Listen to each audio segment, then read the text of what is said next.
বৃহত্তর সিলেটের ঐতিহ্যবাহী দ্বীনি শিক্ষা প্রতিষ্ঠান জামিয়া তাওয়াক্কুলিয়া রেঙ্গা এর উদ্যোগে এই মোবারক সমাবেশের আয়োজন করা হয়েছে। একটা মাদ্রাসার উদ্যোগে আয়োজিত এই সভায় আমরা যোগদান করেছি। এজন্য আমি আপনাদের সামনে মাদ্রাসা শিক্ষার একটা মহামূল্যবান বৈশিষ্ট্য উল্লেখ করতে চাই, যে এত বড় মূল্যবান বৈশিষ্ট্য একমাত্র মাদ্রাসা শিক্ষা ছাড়া দুনিয়ার আর কোনো শিক্ষার মধ্যে নেই। এবং মাদ্রাসা শিক্ষার এই বৈশিষ্ট্যটা সমস্ত মুসলমানদের জানা থাকা দরকার। মাদ্রাসা শিক্ষার এত বড় একটা মহামূল্যবান বৈশিষ্ট্য আছে, যেই বৈশিষ্ট্যটা দুনিয়ার আর কোনো শিক্ষার মধ্যে নেই। বৈশিষ্ট্যটা হলো একমাত্র মাদ্রাসা শিক্ষার দ্বারা মানুষের অন্তরে শেষ বিচারের দিন আল্লাহর কাছে কি জবাব দেব এই ভয় জাগ্রত হয়। আমি যদি দুনিয়ার জীবনে কোনো রকমের অপকর্ম করি, আমি যদি চুরি ডাকাতি করি, আমি যদি জিনা ব্যভিচার করি, আমি যদি খুন খারাপি করি, আমি যদি সুদ খাই, ঘুষ খাই, মদ খাই, গাঁজা খাই, আর দুনিয়ার কোনো মানুষ যদি আমাকে ধরতে নাও পারে, তবুও শেষ বিচারের দিন আল্লাহর কাছে জবাব দিতে হবে।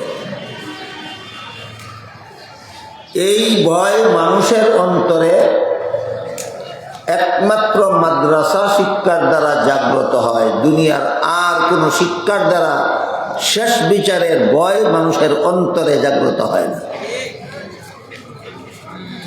কিয়ামতের দিন আল্লাহর কাছে কি জবাব দিব এই ভয় যাদের অন্তরে জাগে না, তারা যত বেশি শিক্ষিত হয় তত বড় দুর্নীতিবাজ হয়। বরং অশিক্ষিত মূর্খরা এত দুর্নীতি জানেই না। শিক্ষিত দুর্নীতিবাজেরা যত দুর্নীতি জানে। বড় বড় শিক্ষিতরা বড় বড় দুর্নীতিবাজ হওয়ার একমাত্র কারণ শেষ বিচারের ভয় নয়। বুঝে থাকলে বলেন তো, শিক্ষিত লোক দুর্নীতিবাজ হওয়ার কারণ কি? শেষ বিচারের ভয় আছে না ভয় নাই? শেষ বিচারের ভয় নেই। আর শেষ বিচারের ভয়, কিয়ামতের হিসাব নিকাশের ভয় মানুষের অন্তরে জাগ্রত হয় একমাত্র মাদ্রাসা শিক্ষার দ্বারা। আপনারা যাচাই করে দেখেন, প্রাইমারি স্কুলের কোনো বইয়ে এই কথাটা লেখা নাই যে তুমি অপকর্ম করলে কিয়ামতের দিন আল্লাহর কাছে কি জবাব দিবে। এই কথাটা লেখা নাই। হাই স্কুলের কোনো বইয়ে লেখা নাই, কলেজ ভার্সিটির কোনো বইয়ে লেখা নাই যে তুমি অপকর্ম করলে কিয়ামতের দিন আল্লাহর কাছে কি জবাব দিবে। এই কথাটা দুনিয়ার কোনো শিক্ষা প্রতিষ্ঠানের পাঠ্যপুস্তকে লেখা নাই, একমাত্র মাদ্রাসার পাঠ্য কিতাবে লেখা আছে। একমাত্র কোরআন এবং হাদিস শিক্ষার্থীরা এই শিক্ষা লাভ করার সুযোগ পায় যে আমি অপকর্ম করলে শেষ বিচারের দিন আল্লাহর কাছে কি জবাব দিব। এই জন্যই বলেছি যে শিক্ষার মধ্যে শেষ বিচারের ভয় জাগ্রত হয় না। এমন শিক্ষায় যে মানুষ যত বেশি শিক্ষিত হয় তত বেশি দুর্নীতিবাজ হয়। বেশি শিক্ষিত হইলে যে বেশি দুর্নীতিবাজ হয়, এর একটা সাধারণ উদাহরণ আমাদের দেশের শাসন ক্ষমতা। বাংলাদেশের শাসন ক্ষমতায় পালাক্রমে দুইটা দল হইলায়, একবার এই দল একবার এই দল, একবার এই দল একবার এই দল। তৃতীয় কোনো দল বাংলাদেশের শাসন ক্ষমতার দ্বারে কাছে যাইতে হইলেও বড় দুই দলের কোন এক দলের লেজে দইরা যাইতে হয়। বড় দলের লেজে না ধরে কোনো তৃতীয় কোনো দল ক্ষমতার ধারে কাছেও যাইতে পারে না। সরাসরি ক্ষমতায় যাইতে পারে বড় দুইটা দলের কোনো একটা দল। একবার এই দল ক্ষমতায় যায়, আরেকবার ওই দল ক্ষমতায় যায়। এই দল ক্ষমতায় গিয়া বলে ওই দলে দেশটা লুটে খেয়েছে, ওই দল গদিতে গিয়া বলে এই দলে দেশটা লুটে খেয়েছে।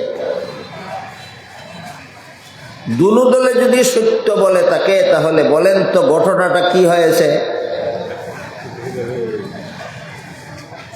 যে দলই গদিতে গেছে সেই দলেই দেশ লুটিয়া খাইছে। যে দলই গদিতে গেছে এই দলই দেশ লুটিয়া খাইছে। কারণ এই দুই দলে কোনো শিক্ষিত নাই। খোকাসা বহল গুন্ডা শিক্ষিতর দল গদিত গেলে দেশ লুটিয়া খায়। এখানে শেষ বিচারের ভয় নয়। কিয়ামতের দিন আল্লাহর কাছে কি জবাব দিব দেশটা লুটিয়া খাইলে, এই ভয় তাদের অন্তরে নাই। এই কারণে যত বড় শিক্ষিত হয়, যত বড় গদিওয়ালা হয়, তত বড় দুর্নীতিবাজ হয়।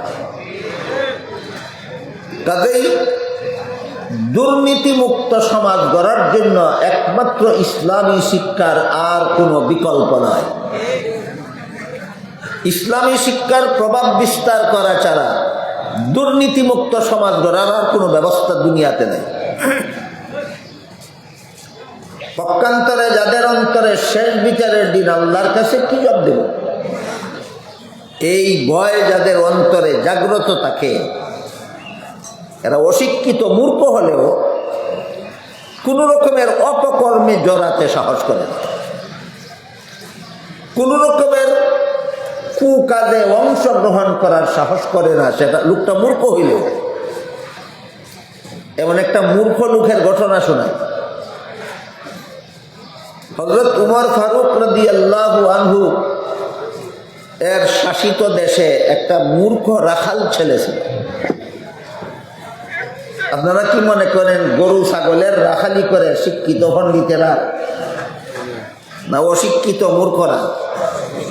অশিক্ষিত মূর্খরা গরু ছাগলের রাখালি করে। খলিফা উমরের দেশে একটা রাখাল ছেলে ছিল, মূর্খ রাখাল ছেলে, কিন্তু তার অন্তরে শেষ বিচারের ভয় ছিল। তাই একবার খলিফা উমর একবার মরুভূমির রাস্তা দিয়ে কোথাও যাচ্ছিলেন, সাথে খাওয়ার কিছু নাই, পেটে বড় খিদা। মরুভূমির রাস্তা হওয়ার কারণে খানা সংগ্রহ করার জোগাড় করার কোনো উপায় নেই। খিদার জ্বালায় খলিফা ওমরের কষ্ট হইতেছিল। এমতাবস্থায় দেখলেন ওই যে রাখাল ছেলে বলছিলাম, একটা রাখাল ছেলে মরুভূমিতে এক পাল ছাগলের রাখালি করে।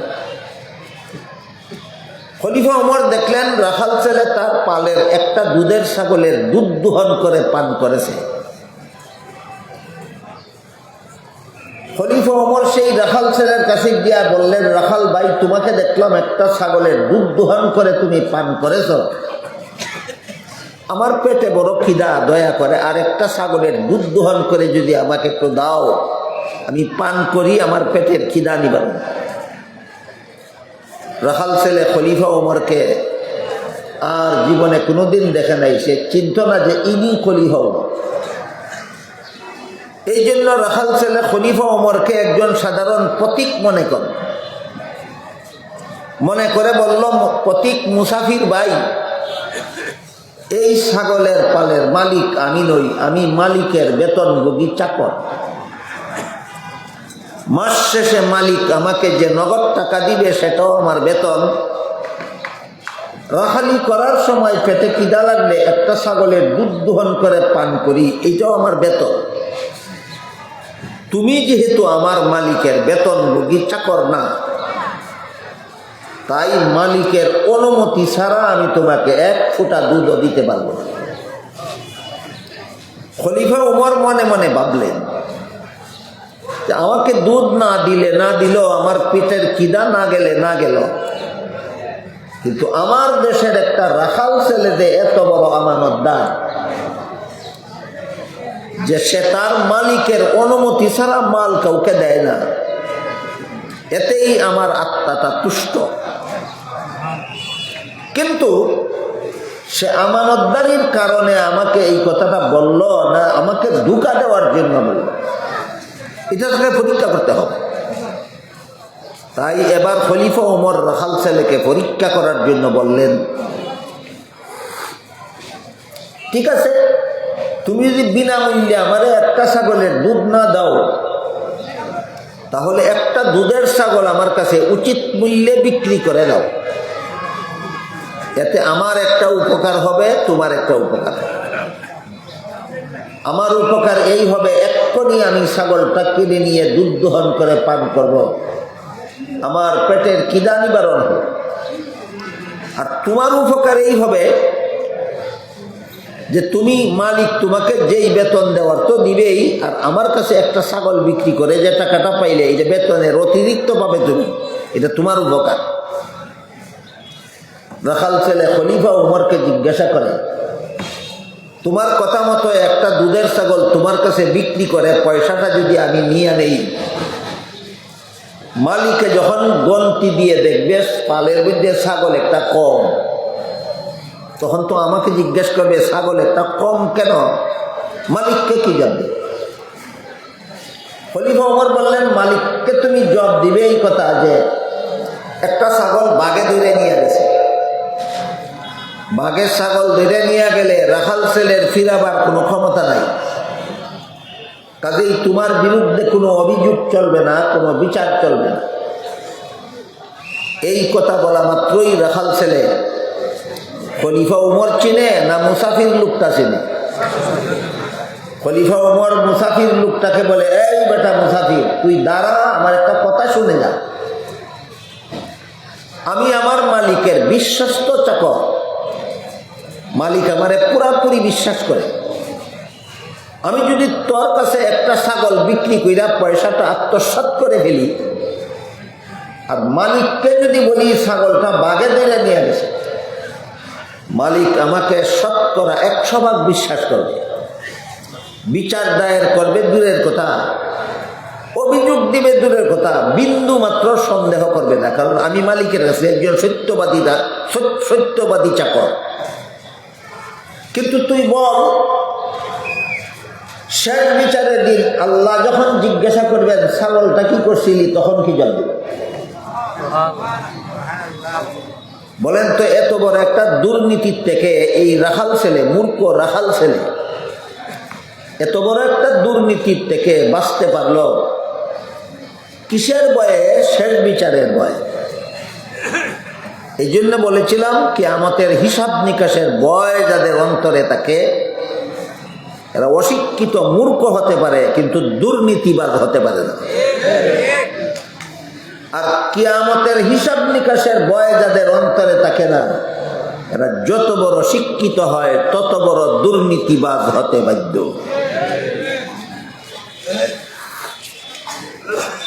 পাকিস্তানের আল্লাহ বর্তমান দুনিয়ার টপ লেভেলের আলিমগণের মধ্যে একজন। তিনি একসময় পাকিস্তানের শরিয়া আদালতের প্রধান বিচারপতি ছিলেন। প্রধান বিচারপতি থাকাকালে আমি তার একটা বক্তব্য শুনেছিলাম। তিনি তার বক্তব্যে বলেছিলেন, চোরকে শাস্তি দেওয়ার হুকুম দেওয়ার মালিক আমি। চোরকে আদালতে হাজির করলেই আমি হুকুম দেব এবং চোরকে শাস্তি দেওয়া হবে। কিন্তু আমি বিচারপতি নিযুক্ত হওয়ার পর থেকে কোনোদিন একটা চোরের বিচারের হুকুম দেওয়ার সুযোগ আমি পাইলাম না, কারণ চোরকে আদালতে হাজিরই করা হয় না, থানাওয়ালায় ঘুষ খাইয়া থানার থেকেই চোরকে ছেড়ে দেয়। থানাওয়ালায় চোরের কাছ থেকে ঘুষ খাইয়া থানার থেকে ছাড়ি দেয়, আদালতে পৌঁছায় না। আমি রায় দিব কিভাবে? তাহলে পাকিস্তানের থানায় যারা চাকরি করে এরা সব অশিক্ষিত। না শিক্ষিত? ঘুষ খাইয়ে সুরসারি দেয়, যে কারণে সুরে আদালতে ফাটায় না, বিচারের রায়ও দেওয়া যায় না। এই শিক্ষিতগুলি নীতিশীল শিক্ষিত না, দুর্নীতিবাজ। শিক্ষিতরা দুর্নীতিবাজ হলো কেন? যে শিক্ষায় শিক্ষিত ওই শিক্ষার মধ্যে শেষ বিচারের ভয় নাই। তাহলে প্রমাণ হইল শেষ বিচারের ভয় যেই শিক্ষার দ্বারা জাগ্রত হয় না, এই শিক্ষার দ্বারা কোনোদিন দুর্নীতিমুক্ত সমাজ গড়া যায় না। দুর্নীতিমুক্ত সমাজ গড়ার শিক্ষা একমাত্র কোরআন হাদিসের শিক্ষা, যার দ্বারা মানুষের অন্তরে শেষ বিচারের ভয় জাগ্রত হয়। এবার আপনারা বলেন, শুধু পাকিস্তানের থানার পুলিশে ঘুষ খায়, বাংলাদেশের কোন তালার কোন পুলিশে ঘুষ খায় না? বাংলাদেশের কোন সরকারি অফিসের কোন সরকারি কর্মচারী ঘুষ খায় না? তাহলে আমার জীবনের ঘটনা একটা কই শুনে। আমার মনে হয় আজকে থেকে আনুমানিক 40 বছর আগের ঘটনা হবে। 40 বছর আগে ব্রাহ্মণবাড়িয়া এলাকার একটা ওয়াজ মাহফিল শেষে রেলে বাড়ি ফেরার জন্য রেল স্টেশনে গেলাম। গিয়া দেখি রেলগাড়ি ছেড়ে দেয়, টিকিট নেওয়ার আর টাইম নেই। টিকিট নিতে পারলাম না, টিকিট ছাড়াই রেলগাড়িতে চল। রেলগাড়িতে যদি কেউ বিনা টিকিটে চড়ে, তার কাছ থেকে ভাড়া নিয়ে তাকে নতুনভাবে টিকিট বানিয়ে দেওয়ার জন্য সরকারের পক্ষ থেকে বেতনভোগী কর্মচারী নিযুক্ত আছে না? আমি তারা কইলাম, ভাই আমি টিকিট নিতে পারছি না, গাড়ি ছেড়ে দিছে, আমাকে একটা টিকিট বানিয়ে দেন, আর যা ভাড়া হয় আমি আপনাকে দিয়ে দিই। ইনি আমাকে একটু বিরক্তির সুরে কইলেন, টিকিট বানিয়ে দেওয়া যাবে না। আমি বললাম, কেন? টিকিট বানিয়ে দেওয়া তোমার দায়িত্ব, এই দায়িত্ব পালনের জন্য সরকারে তোমার বেতন দেয়। সরকারের বাপের সম্পত্তি বিক্রি করে না, জনগণের ট্যাক্সের টাকা দিয়া। এটা আপনাদের মনে রাখার মতো একটা কথা। সরকার যত লক্ষ কোটি কর্মচারীদের বেতন দেয়, যত কোটি কোটি টাকা বেতন দেয়, একটাও সরকারের বাপের সম্পত্তি না, সব আপনাদের ট্যাক্সের টাকা। আপনারা দোকান থেকে এক প্যাকেট বিস্কুট কিনেন, এর মধ্যে সরকারি ট্যাক্স আছে। আপনারা দোকান থেকে একটা চকলেট কিনে খান, তার মধ্যেও সরকারি ট্যাক্স আছে। সরকারের মাসে মাসে কর্মচারীদের কোটি কোটি টাকা বেতন দেয়, এগুলি কার টাকা? জনগণের টাকা। এটা আপনাদের মনে রাখার কথা, এগুলি জনগণের টাকা। আমি বললাম, জনগণের টাকা দিয়ে সরকার তোমাকে বেতন দেয়, আমাকে টিকিট বানায় দেওয়ার জন্য। তুমি আমাকে টিকিট বানায় দিতে পারবে না, চাকরি করো কেন? কয় টিকিট বানায় দিলে শুধু ভাড়া দিলে হবে না, বিনা টিকিটে রেল চড়ার জরিমানাও দিতে হবে। আমি বললাম, ভাড়াও দেব, জরিমানাও দেব, টিকিট বানায় দাও। এখন কয়, হুজুর আপনার জরিমানা তো দেওয়া লাগবেই না, ভাড়াও সবটুকু লাগবে না, টিকিট ছাড়া যা মানে চায় আমারে দিলেও কা। বুঝলানি সাব, টিকিট ছাড়া যা মনে চায় আমি যদি তারে দিলাই, সরকারি তহবিলে, জনগণের তহবিলে যাবে না তার পকেটে থাকবে? এই যে প্রস্তাবটা করলো লোকটা, এটা কি নীতির কথা না দুর্নীতি? এটা অশিক্ষিত ছিল বলে সরকারে তারা চাকরি দিছে, না শিক্ষিত? শিক্ষিত লোকটা দুর্নীতিবাজ হইল কেন? যে শিক্ষায় শিক্ষিত, সেই শিক্ষার মধ্যে কিয়ামতের দিন আল্লাহর কাছে কি জবাব দিব ওই ভয় সেই শিক্ষার মধ্যে নাই। কিয়ামতের দিন আল্লাহর কাছে কি জবাব দিব এই ভয় আছে একমাত্র মাদ্রাসা শিক্ষায়। আমি তাহলে কইলাম, তোমারে আমি বিনা টিকিটে একটা টাকাও দিব না। আমারে কয়, আমি আপনাদের কাছ থেকে টাকা কম নিতে চাই, আপনি বেশি দিতে চান কেন? আমি বললাম, আমি তোমারে বেশি দিতে চাই, তুমি কম নিতে চাও কেন?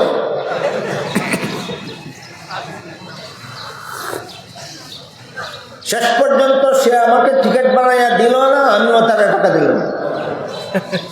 পরে স্টেশনও নামনি, আমি এই পরিমাণ মূল্য দিয়ে আলাদা টিকিট কিনে ছিঁড়ে ফেলাইছি, এরা দিছি না টাকা। তাহলে আজকের থেকে 40 বছর আগে বাংলাদেশে একজন শিক্ষিত সরকারি কর্মচারী পাইছিলাম দুর্নীতিবাজ। বর্তমান বাংলাদেশে কোনো দুর্নীতিবাজ সরকারি লোক না।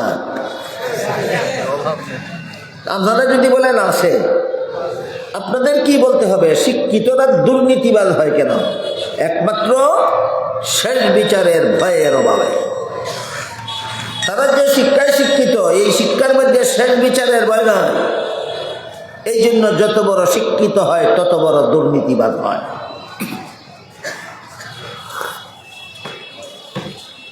এবার আমি আপনাদেরকে দুই একটা উদাহরণ তুলে ধরার চেষ্টা করব যে শেষ বিচারের ভয় অন্তরে থাকলে দুর্নীতিবাজ হতে পারে না, অপকর্মের সাহস করতে পারে না। এই জন্যই আল্লাহ পাক রব্বুল আলামিন পবিত্র কোরআনের যে আয়াত সর্বশেষে নাযিল করেছেন, সেই আয়াতে আল্লাহ বলেন, ওয়াত্তাকু ইয়াওমান তুরজাউনা ফীহি ইলাল্লাহ সুম্মা তুওয়াফফা কুল্লু নাফসিন মা কাসাবাত ওয়া হুম লা ইউযলামুন। ওই দিনকে ভয় করো যেদিন তোমাদের সবাইকে আল্লাহর কাছে ফিরে যেতে হবে এবং প্রতিটি মানুষকে আপন আপন কর্মফল ভোগ করতে হবে। বুঝে থাকলে বলুন তো, এখানে আল্লাহ কোন দিনের কথা বলেছেন? যেদিন সমস্ত মানুষ আল্লাহর সামনে দাঁড়াতে হবে এবং সারা জীবনের কর্মফল নিতে হবে। কোন দিন? কিয়ামতের দিন। মর্ম হলো আল্লাহ বলেন, কিয়ামতের হিসাব নিকাশের ভয় অন্তরে রাখো যদি দুর্নীতিমুক্ত জীবন গড়তে চাও।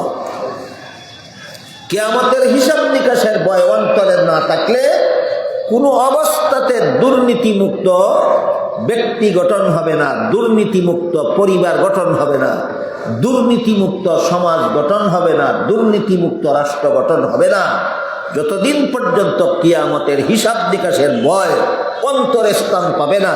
আর এই ভয় অন্তরে স্থাপন করার একমাত্র শিক্ষা হলো মাদ্রাসা শিক্ষা।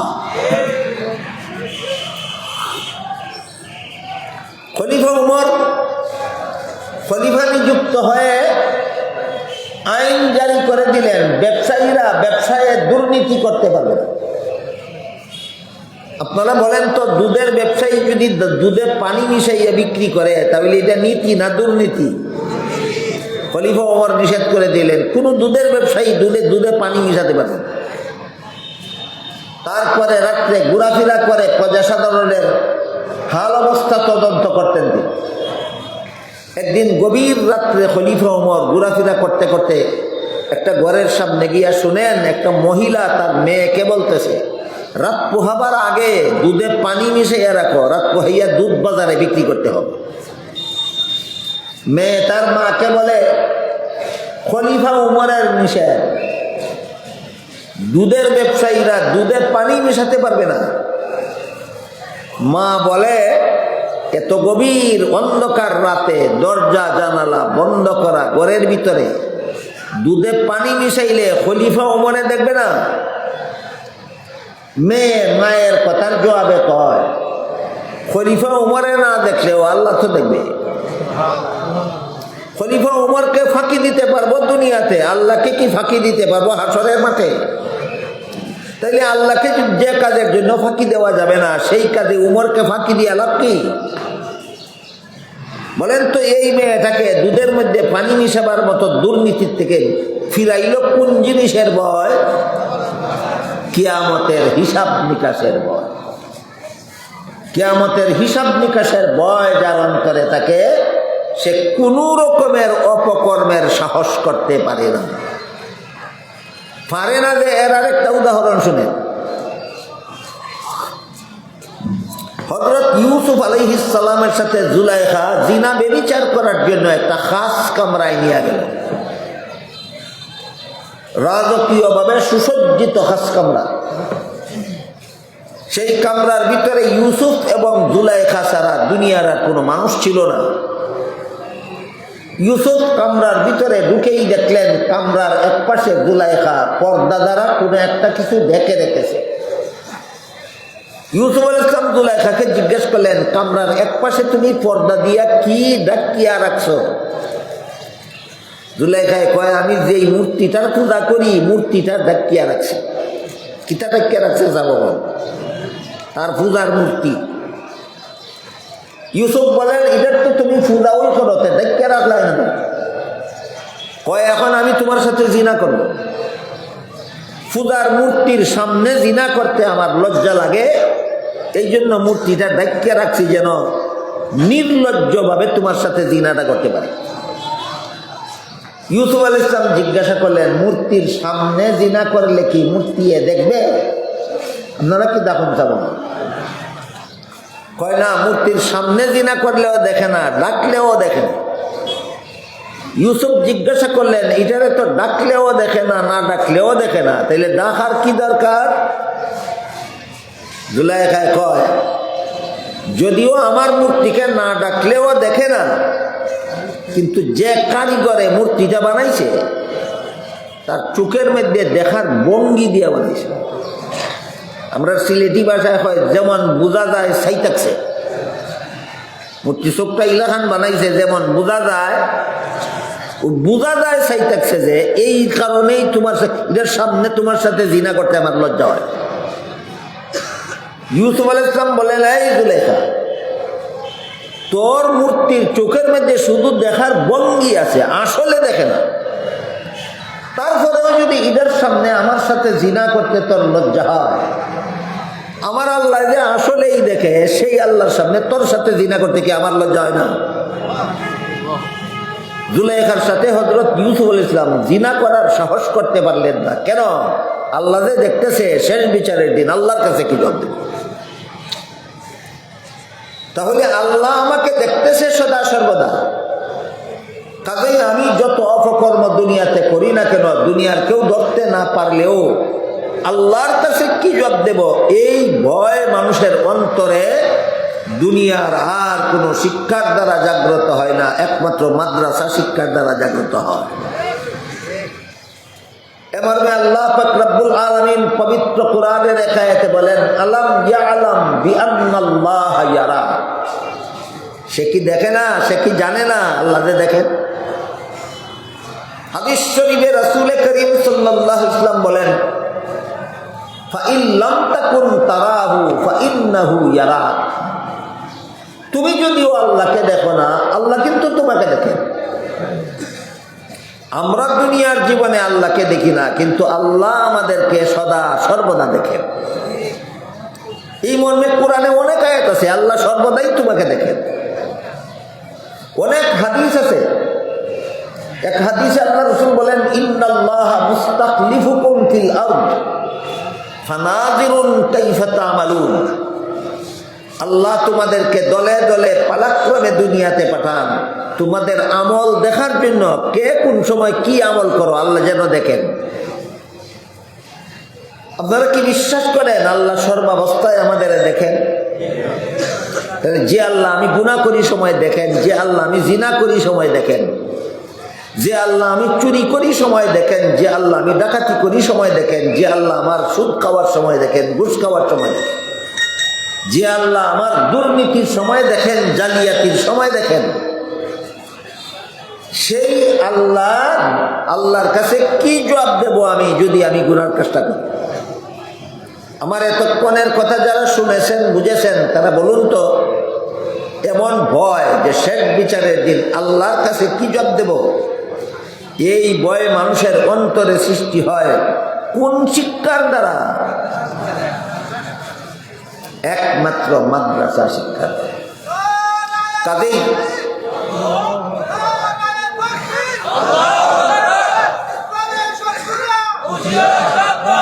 কাজেই মাদ্রাসা শিক্ষা ছাড়া দুর্নীতিমুক্ত সমাজ গড়ার আর কোনো শিক্ষা দুনিয়াতে নাই। সেই হযরত উমরের আরেকটা ঘটনা।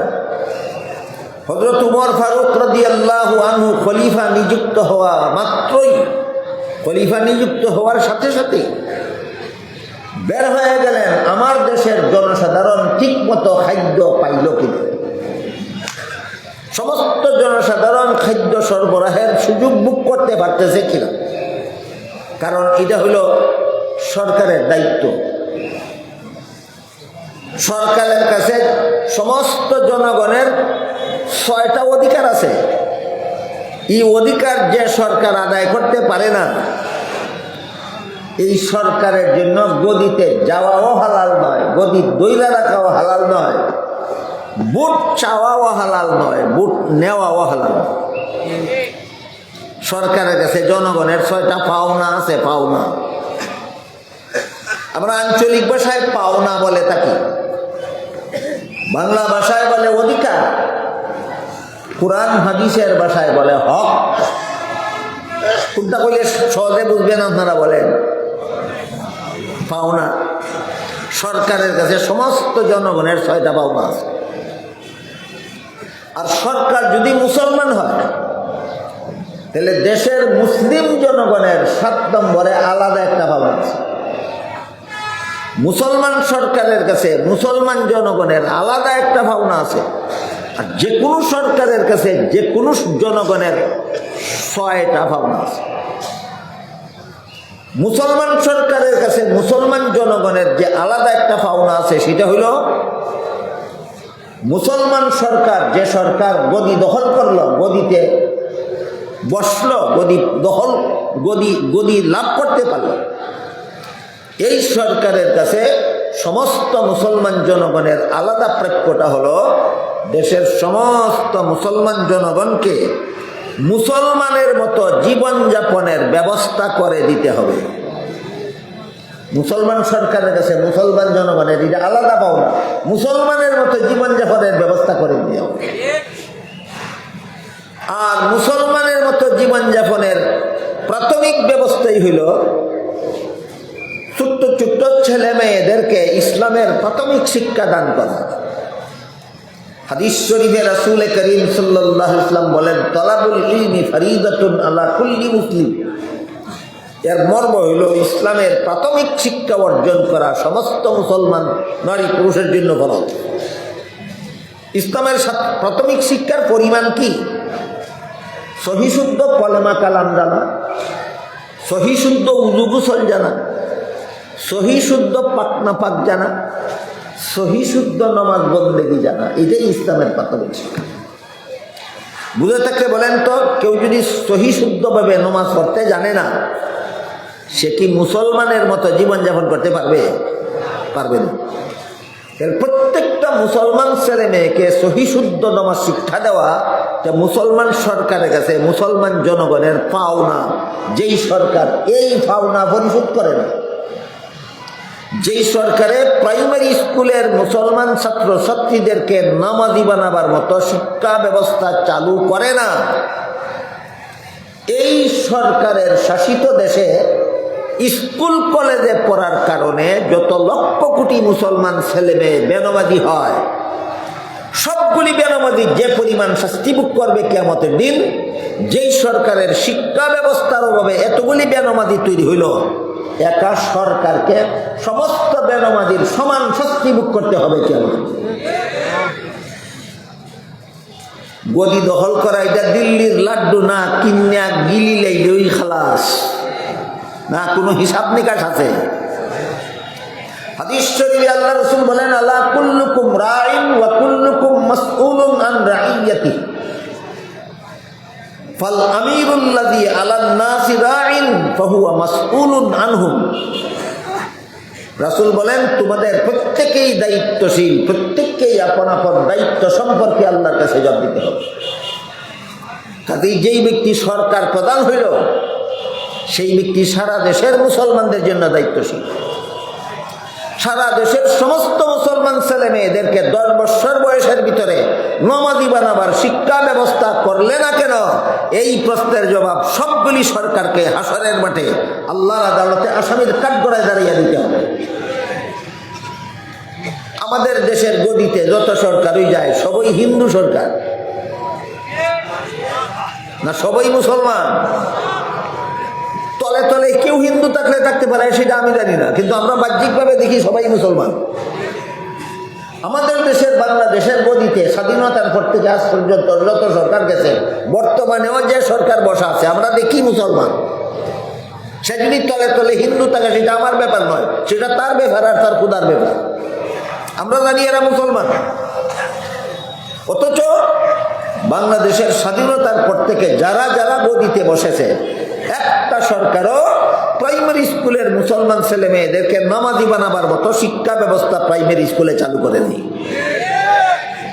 কাজেই এই স্কুলে কলেজে ফিরা যত ছাত্রছাত্রী বেনামাজি হয় সবগুলি বেনামাজি যে পরিমাণ শাস্তি ভোগ করবে কিয়ামতের দিন। আল্লাহর রাসূল বলেন, ফাল আমিরুল্লাযী আলান নাসি রাইন ফাহুয়া মাসউলুন আনহুম। দেশের সরকার হইছো তুমি, তোমার দেশের যত মানুষকে তুমি বেনামাজি বানাইছো, সমস্ত বেনামাজির যে পরিমাণ সাজা, তুমি যে গদিতে বসাছিল এই জন্য তোমার মতো সরকারকে সমস্ত বেনামাজির সমান শাস্তি ভোগ করতে হবে কিয়ামতের দিন। গদি দখল করি লওয়া আর গদি দখল করে বই থাকা, দিল্লির লাড্ডু না কিনিয়া গিল্লা লাইলেই খালাস, না হিসাব নিকাশ আছে? হিসাব, চূড়ান্ত হিসাব নিকাশ দুনিয়াতে হবে না চূড়ান্ত হিসাব নিকাশ হবে আখেরাতে? দুনিয়াতে তো চুরে চুরে খালার তো ভাই, 3 সুরে আলী, 1 সুরে বিয়া করে আরেক সুরের শালি। এই হলো দুনিয়ার খবর। দুনিয়া থেকেই চুরে চুরে খালার তো ভাই, 3 সুরে আলী, 1 সুরে বিয়া করে আরেক সুরের হালি। একটাই চুরি করে আরেকটাই ডাকিয়া রাখে, একটাই চুরি করে আরেকটাই ডাকিয়া রাখে। এটা কয় সুরে সুরে খালার তো ভাই। দুনিয়ার অবস্থাটা হইল এরকম। আখেরাতে এই খালার তো ভাইগিরি চলবে না। যত সরকারের আমলে যত মুসলমানের সন্তান বেনামাজি হয়েছে, গাড়িটা দাম দিল,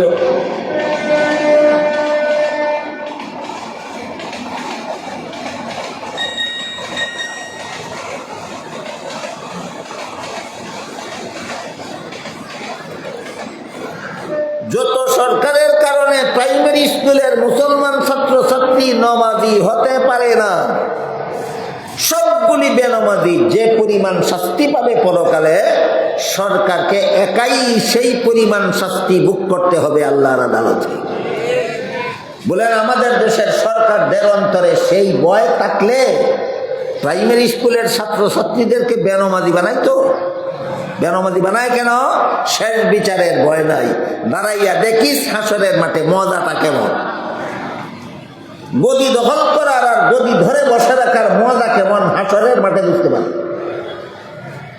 এই জন্যই আল্লাহ পাক রব্বুল আলামিন পবিত্র কোরআনের এক আয়াতে বলেন, হাসরের মাঠে সমস্ত মানুষ দাঁড়ানোর পর আল্লাহ জিজ্ঞাসা করবেন, লিমানিল মুলকুল ইয়াউম, আজকের শাসন ক্ষমতা কার? আয়াতের ব্যাখ্যায় তাফসীরের কিতাবে লেখা আছে, হাসরের মাঠে আল্লাহ সর্বপ্রথম শাসন ক্ষমতার প্রশ্ন করবেন কেন?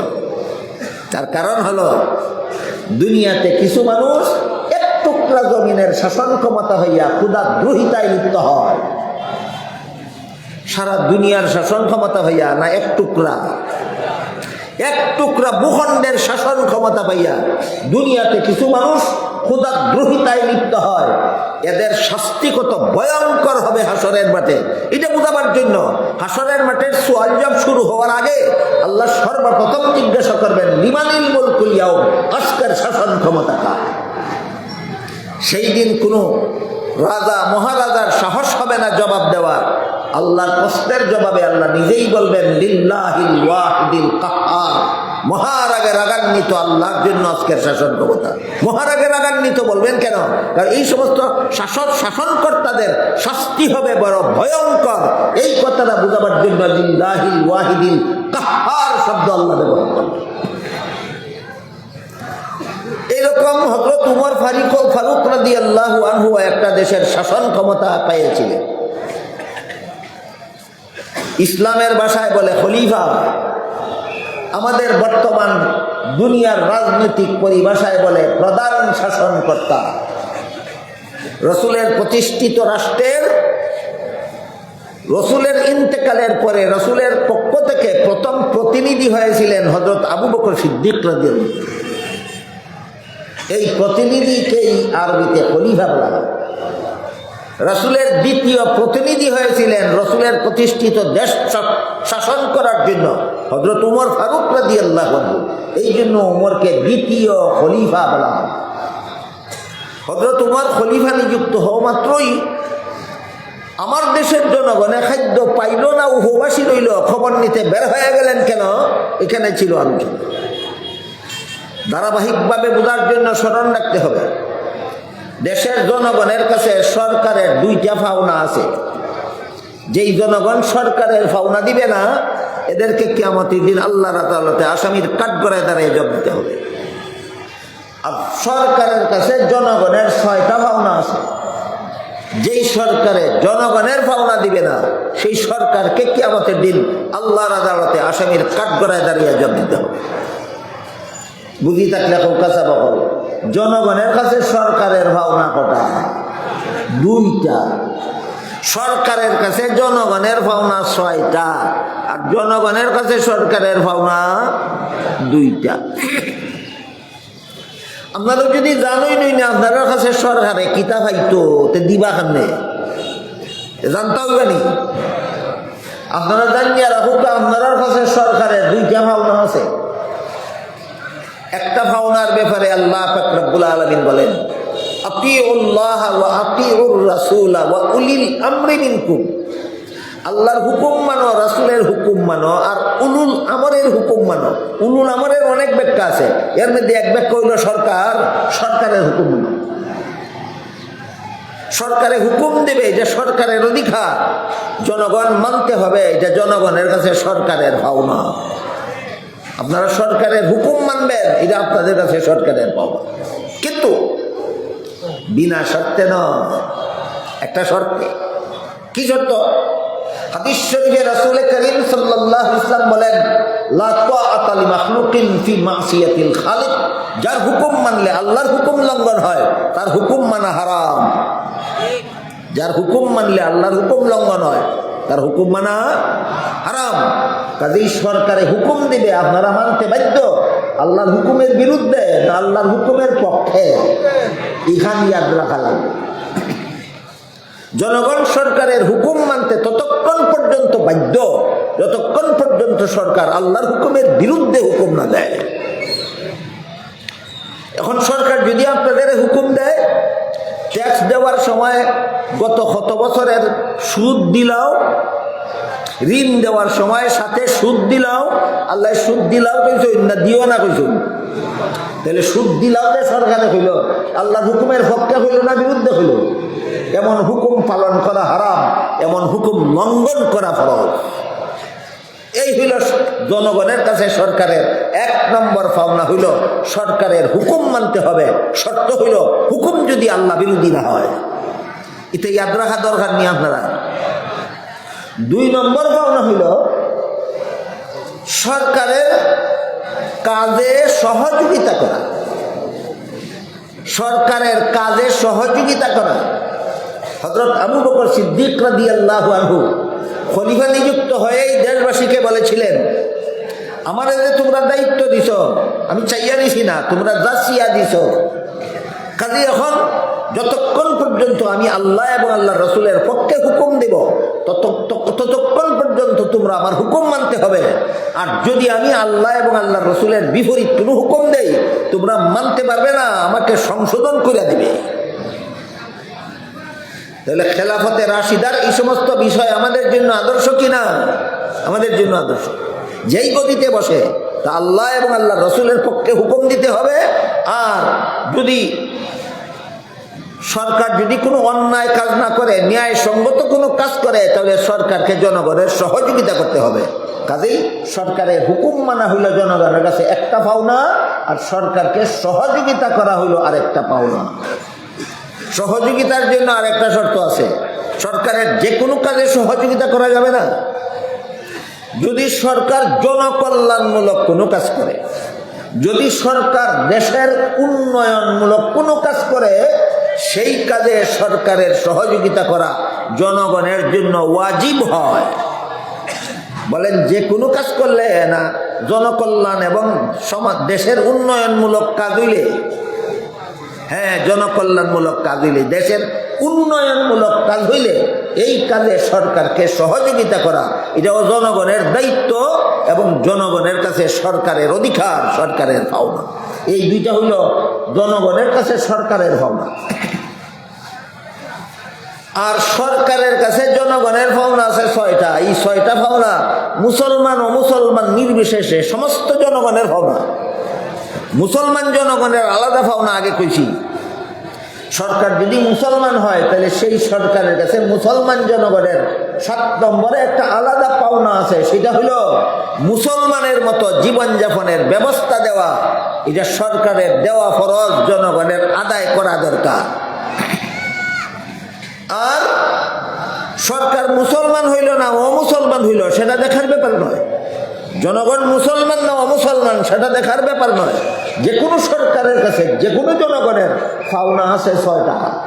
এবার বলেন শুধু মুসলমান সরকারের কাছে না যে কোনো সরকারের কাছে?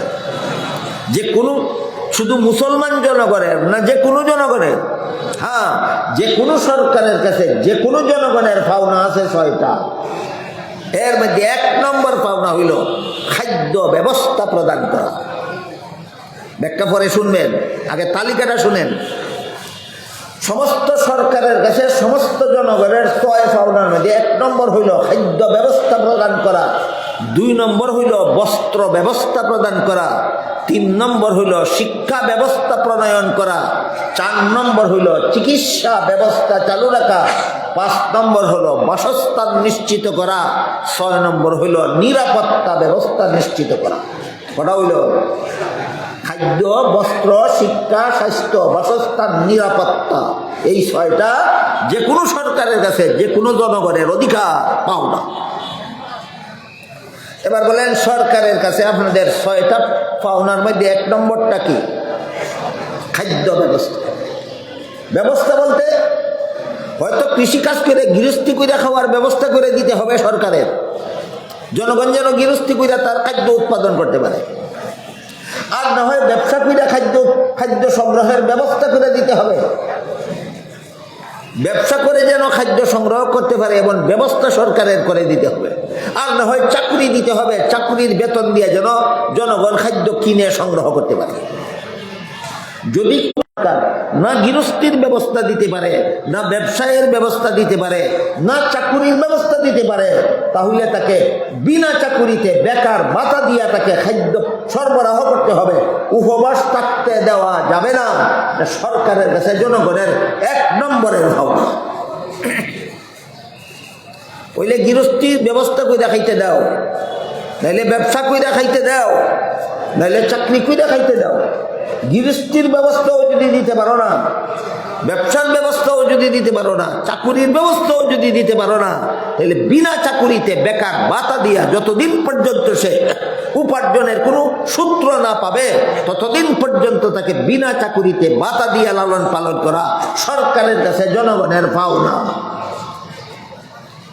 আমি বর্তমান দুনিয়ার যত ইহুদি খ্রিস্টানের দেশে ভ্রমণ করতে পেরেছি, সবগুলি ইহুদি খ্রিস্টানের দেশে দেখেছি সরকারে যদি জনগণের কাউকে চাকরি দিতে না পারে, যতদিন পর্যন্ত চাকরি দিতে পারে না ততদিন পর্যন্ত বিনা চাকরিতে ভাতা দিয়া লালন পালন করে।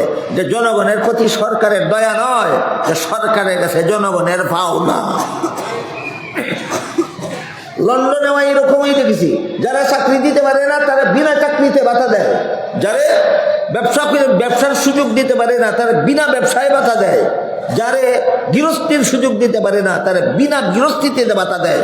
ইহুদিরা খ্রিস্টানেরা এই বিধান পালন করে, তাদের দেশের সরকার তাদের দেশের জনগণের এই পাওনা আদায় করে। বাংলাদেশ ইহুদি খ্রিস্টান শাসিত না মুসলমান শাসিত? ইহুদি খ্রিস্টানরা যেই দেশ শাসন করে সেই দেশের জনগণকে তাদের পাওনা আদায় করে। যেই বাংলাদেশ মুসলমান শাসন করে এই দেশের সরকার মুসলমানের এই দেশের জনগণের 6 পাওনার 1 নম্বর পাওনা খাদ্য ব্যবস্থা আদায় করে না। জনগণ লক্ষ লক্ষ জনগণ এই দেশে উপবাস থাকে। 1 নম্বর পাওনাটা মুসলমান সরকারে আদায় করতেছে না ইহুদি খ্রিস্টান সরকারে আদায় করতেছে? 1 নম্বর পাওনার থেকে জনগণকে ইহুদি খ্রিস্টান বঞ্চিত রাখতেছে না মুসলমান সরকার বঞ্চিত রাখতেছে? খালি হাসরের মাঠে দাঁড়াইয়া দেখিও অবস্থাটা কিতা হয়। গদ্দি এটা দিল্লির লাড্ডু না, কিনা গিল্লা লাইলেই খালাস। এই জন্য হযরত উমর ফারুক রাদিয়াল্লাহু আনহু খলিফা মনোনীত হইয়াই বেরিয়ে গেলেন আমার দেশের জনগণ খাদ্য ঠিক মতো পাইল কিনা তদন্ত করার জন্য। কারণ 1 নম্বরের পাওনা জনগণের। উমরের ঘটনা বোঝাবার জন্য আপনাদেরকে এতক্ষণ এই দেনা ভাওনার বিষয়গুলি বুঝালাম। এইগুলি যাদের জানা নাই এরা উমরের ঘটনাটার একটা কিংবদন্তি গল্প মনে করে। হয়তো তোমার তদন্ত করতে বেরিয়ে দেখলেন এক বিধবা মহিলার কয়েকটা এতিম বাচ্চা গড়ে খানি নাই, বুঝি করার কেউ নাই, এই জন্য কান্নাকাটি করতেছে। খলিফা ওমর গুলামকে সাথে নিয়ে সরকারি খাদ্য গুদামে ঢুকলেন, ঢুকে বললেন আটার বস্তা আমার ঘাড়ে উঠাইয়া দাও। গুলামে কয় আমার মতো গুলাম আপনার সাথে থাকা অবস্থায় আটার বস্তা প্রেসিডেন্টের ঘাড়ে উঠাইয়া দেব? খলিফা ওমর বলেন এই গুলাম, কাল হাসরের মাঠে আল্লাহ যখন জিজ্ঞেস করবেন যেই দেশের শাসনকর্তা উমর ছিল সেই দেশে একটা বিধবা মহিলা এবং তার কয়েকটা এতিম বাচ্চা এক রাত্রে না খাইয়া ঘুমাইছিল কেন, জব তুই দিবে? তাহলে খলিফার অন্তরে উমরের অন্তরে এই ভয় ছিল যে কিয়ামতের দিন আল্লাহ আমাকে জিজ্ঞাসা না করে ছাড়বেন না, তুমি যেই দেশের শাসনকর্তা ছিলে এই দেশের একটা বিধবা মহিলা এক রাত্রে না খাইয়া ঘুমাইছিল কেন, একটা বিধবা মহিলার কয়েকটা এতিম বাচ্চা এক রাত্রে না খাইয়া ঘুমাইছিল কেন, আমি কি জব দেবো আল্লাহর দরবারে? এই ভয় খলিফা উমরের অন্তরে ছিল। এই জন্য তিনি গুলামকে বলেন আটার বস্তা আমার গাড়ে উঠাইয়া দেন। গুলাম কইল হুজুর এত বড় কঠিন প্রশ্নের জবাব তো আমি দিতে পারবো না। খলিফা ওমর বলেন তাইলে বোঝা গেল দায়িত্বটা তোর না, আমার দায়িত্ব আমাকে পালন করতে দে। গুলাম বাধ্য হইয়া আটার বস্তা খলিফা ওমরের ঘাড়ে উঠাইয়া দিল। খলিফা ওমর ঘাড়ে বহন করিয়া এই বিধবা মহিলার বাড়িতে নিয়া রুটি তৈরি করাইয়া রুটি শেখাইয়া বাচ্চাদেরকে খাওয়াইয়া এদের মুখে হাসি ফুটাইয়া ফিরত দিলেন। বলে গেলেন আগামীকাল অফিস থেকে খলিফা ওমরের অফিসে দেখা করো। পরের দিন সকালবেলা এই বিধবা মহিলা ওই খলিফা উমরের দরবারে গিয়ে যখন দেখা করলো, খলিফা উমর খাদ্যমন্ত্রীকে বলে দিলেন যতদিন পর্যন্ত এই পরিবারে উপার্জন করার মতো কোনো সদস্য তৈরি না হয় ততদিন পর্যন্ত সরকারি খাদ্য গুদাম থেকে এদের পেটের কিদানিবার উপযোগী খাদ্য ভাতা মঞ্জুর করে দেওয়া। যা সরকারের কাছে জনগণের এক নম্বরের ভাবনা। আপনারা দেশের সরকার, আপনারা দেশের লক্ষ লক্ষ উপবাসী এতিম শিশু রুগী বৃদ্ধ মহিলা এদেরকে এই পাওনা দেয় না কেন? কারণ এদেরকে দিলে নিজেরা কোটি কোটি টাকা চুরি করে বিদেশ গিয়া বাড়ি বানাইতে পারতো না। এই পাওনা আপনাদের দেশের সরকারে আপনাদের পাওনা দেয় না কেন? রহস্যটা আজকে বুঝতে পারলেন? এবং তার একমাত্র কারণ হইল আমি যে কোটি টাকা বাংলাদেশে চুরি করছিলাম, আমি যে 50 কোটি টাকা চুরি করেছিলাম, আমি যে 4000 কোটি টাকা চুরি করে বিদেশ বানাইছিলাম, এই ব্যাপারে একদিন আল্লাহর কাছে জবাব দিতে হবে। এই ভয় এদের অন্তরে নাই। কেন? যে শিক্ষা গ্রহণ করছে সেই শিক্ষা মানুষের অন্তরে সেই ভয় জাগ্রত করে না। একমাত্র মাদ্রাসা শিক্ষা মানুষের অন্তরে এই ভয় জাগ্রত করে। শেষ বিচারের দিন আল্লাহর কাছে কি জবাব দিবে? এই জন্য ব্যক্তি জীবনে দুর্নীতিমুক্ত ব্যক্তি জীবন, দুর্নীতিমুক্ত পারিবারিক জীবন, দুর্নীতিমুক্ত সামাজিক জীবন, দুর্নীতিযুক্ত রাষ্ট্রীয় জীবন গঠন করার জন্য ইসলামী শিক্ষার কোনো বিকল্প নাই। ইসলামী শিক্ষা ছাড়া আর যত শিক্ষায় শিক্ষিত হবে, যত বড় শিক্ষিত হবে তত বড় দুর্নীতিবাদ, তত বড় সুদখোর, তত বড় ঘুষখোর, তত বড় মদখোর, তত বড় গাঞ্জাখোর, তত বড় জালিয়াতিকারী, তত বড় দেশের সম্পদ চোর হতে বাধ্য। তাই আল্লাহ পাক রব্বুল আলামিন কুরআন নাজিল করতে করতে করতে করতে শেষ পর্যন্ত যে আয়াত নাজিলের মাধ্যমে কুরআন নাজিল সমাপ্ত করেছিলেন সেই আয়াতে আল্লাহ বলেন ওয়াত্তাকু ইয়াওমান তুরজাউনা ফীহি ইলাল্লাহ সুম্মা তুওয়াফা কুল্লু নাফসিম মা কাসাবাত ওয়া হুম লা ইউযলামুন। ওই দিনকে ভয় করো যেদিন তোমাদের সবাইকে আল্লাহর কাছে ফিরে যেতে হবে এবং প্রতিটি মানুষকে জীবনের সকল কাজের ফলাফল ভোগ করতে হবে। কাউকে ফলাফল দিতে গিয়া বিন্দু মাত্র অবিচার করা হবে না। হযরত উমর ফারুক রাদিয়াল্লাহু তাআলা আনহুর ইন্তেকালের 10 বছর পরে এক আল্লাহওয়ালা বুজুর্গ তারে স্বপ্নে দেখছিলেন। স্বপ্নে দেখে জিজ্ঞাসা করলেন উমর কবরের জগতে আল্লাহর পক্ষ থেকে কেমন আচরণ পাইলেন? এক বুজুর্গে হযরত উমরের ইন্তেকালের 10 বছর পরে এই স্বপ্নে এই প্রশ্ন করেছিল যে আল্লাহর পক্ষ থেকে কবর জগতে আছে কেমন আচরণ পেলে? উমর স্বপ্ন দেখতেওয়ালা লোকটারে জিজ্ঞেস করলেন আমি দুনিয়ার থেকে বিদায় হয়ে এসেছি কতদিন হলো? তিনি বলেন 10 বছর হলো। উমর বলেন আজকে আমি আমার শাসনামলের হিসাব নিকাশ দিয়া শেষ করছি।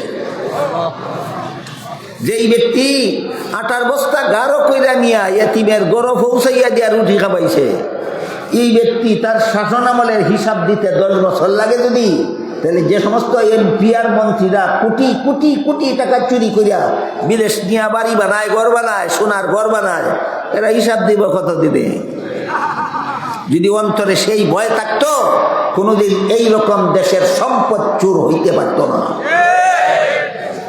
কাজেই চুরি বলেন, ডাকাতি বলেন, হাইজেক বলেন, জবরদখল বলেন, সুদ বলেন, ঘুষ বলেন, মদ বলেন, গাঞ্জা বলেন, জিনা বলেন, বেবিচার বলেন, খুন খারাপি বলেন, সন্ত্রাস বলেন, যত অপকর্ম বলেন, সকল প্রকার অপকর্ম থেকে মানুষকে একটা জিনিস ফিরাইয়া রাখতে পারে, সেটা হলো কিয়ামতের হিসাব নিকাশের ভয়। আর এই ভয় মানুষের